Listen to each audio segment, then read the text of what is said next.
Hello नमस्ते सबैजना सम्पूर्णलाई आमा बुबा तथा दाजुभाइ दिदीबहिनीहरूले त यो कति प्रायले खानु भएकै होला र कतिले यो दुध रोटी भन्ने खानु भएको पनि छैन होला। र यो दुध रोटी किन भनेको भन्दाखेरि पहिला अब सत्य युगमा हैन भैँसी गोठालो र भेडा गोठालो बस्थे रे। तल्लोपट्टि मिठो चोखो पाक्दाखेरि भेडा गोठालोले तल बोलाउँथे रे वा माथि अब भैँसी गोठालोले बनाउँदाखेरि माथि बोलाउँथे रे। अनि दुईटै गोठमा अब एक दिन चाहिँ तरकारी सकेछ रे हैन। अब के खाने त भनेछ भैँसी गोठालोले सोधेछ, अब दाइ आज के खाने त हौ, तरकारी सक्या ह भनेछ।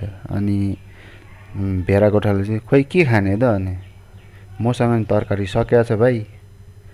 ए मसँग अलिकति गहुँको पिठो छ, आज तिम्रोमा अब दुध टन्नै छ अनि हामी अब दुधमा अब त्यो पिठो मुसेर हालौँला भनेछ।